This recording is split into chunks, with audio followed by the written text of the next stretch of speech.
Dans Adobe Edge Animate, nous allons commencer par importer nos images. Nous avons enregistré précédemment, c'est-à-dire notre compteur, l'échelle, l'ombre, le rouge, le vert, l'aiguille, et nous allons importer ces images dans notre bibliothèque pour ensuite les positionner sur le plan de travail qui s'appelle chez elle le stage, la scène. Alors vous remarquez que, ma foi, on est bien grand par rapport à ce qu'on avait prévu. Bon, c'est pas très grave, on va pouvoir réduire. Logiquement, il faudrait que les images soient à leur taille réelle, ce qui permettrait de gagner du temps de chargement, notamment. Une fois que tous nos éléments sont positionnés, vous vous rendez compte qu'avec le PNG, on bénéficie d'une transparence réelle, c'est-à-dire que les effets d'ombre, notamment entre l'aiguille et le fond, l'échelle, etc., s'appliquent correctement. Alors il ne nous reste plus maintenant qu'à animer notre compteur de manière, tout d'abord dans un premier temps automatique et dans un deuxième temps réactif. La première difficulté à laquelle nous pouvons être confrontés est que lorsque l'on va faire tourner notre aiguille, elle va tourner à partir du centre. Alors ça c'est réglable assez facilement en gérant ici l'origine de la transformation. Donc en X ou en Y, vous voyez qu'ici le point à partir duquel la rotation va s'effectuer est centré. Mais si on descend et qu'on place à 100% la valeur Y, la rotation s'effectuera à partir du bas de l'aiguille. Alors nous, on voudrait que la rotation s'effectue à peu près ici. Donc on va cliquer là et on va réduire légèrement jusqu'à remonter le point à l'endroit où on voudra que la transformation s'effectue. Vous voyez que maintenant notre aiguille fonctionne dans les deux sens. Au passage, elle passe sous la bille rouge et il faudrait qu'elle passe dessus. Donc il va suffire de modifier sa position en réorganisant, la mettant au premier plan. Et puis maintenant, elle pourra tourner. Alors, on va mettre notre aiguille ici. Et nous allons convertir cette aiguille en symbole.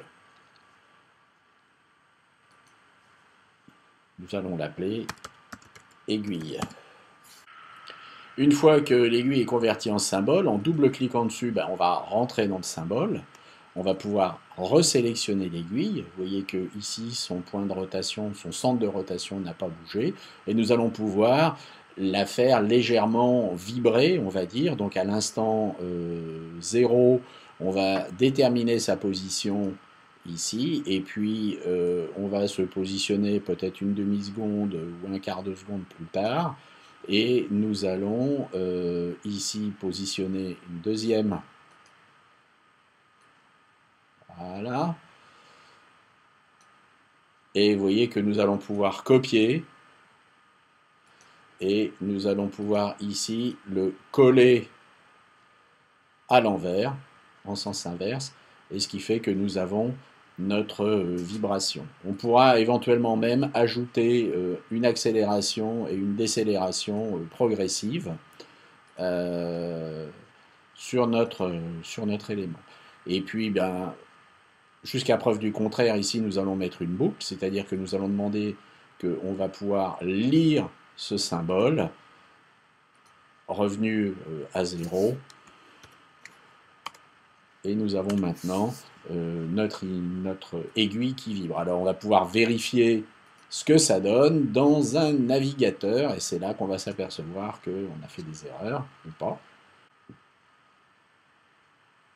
Vous voyez, on a notre aiguille maintenant qui vibre. Et si on veut qu'elle soit un petit peu plus rapide et puis un petit peu moins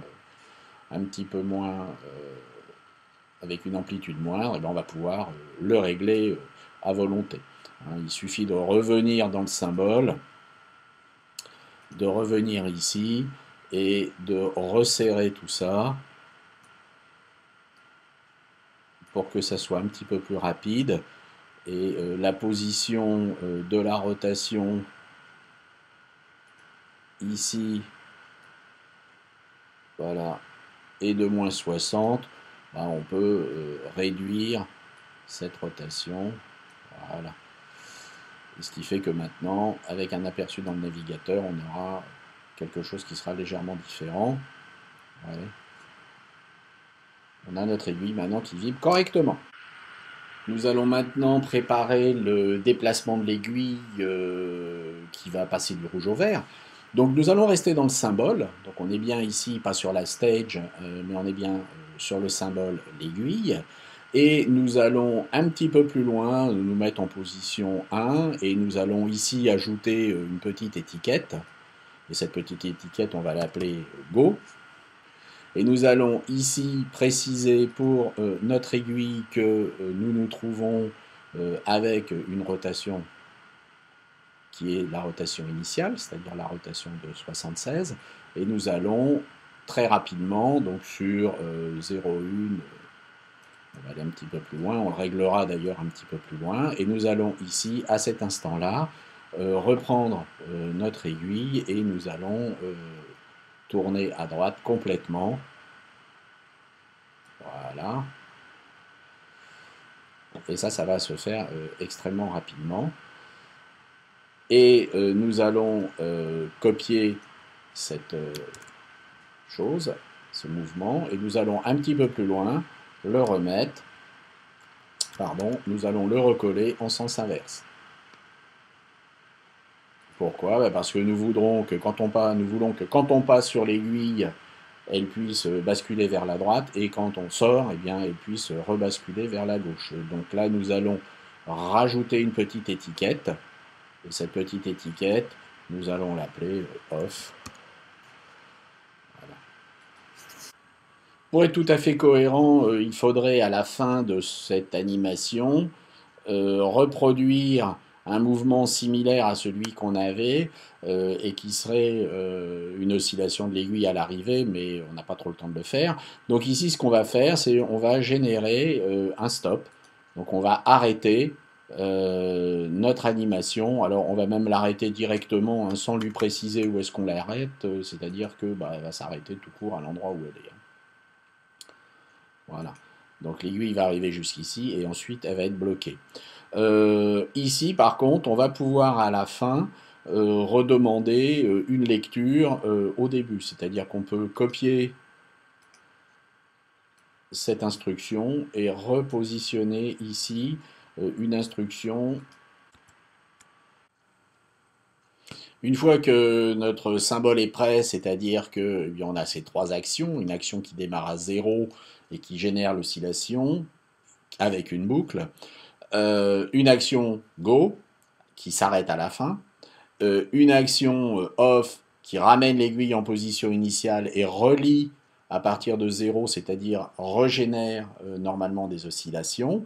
Nous sommes prêts maintenant au niveau de la scène à générer au niveau de notre scène, donc en sélectionnant bien la scène, de générer ici deux événements, un sur le onMouseOver, c'est-à-dire lorsque la souris passera sur la scène, nous allons écrire sim.getSymbol entre parenthèses avec des guillemets le nom de notre symbole aiguille, point play, et l'endroit à partir duquel on veut le lire, c'est-à-dire go, fermer la parenthèse et mettre un point virgule.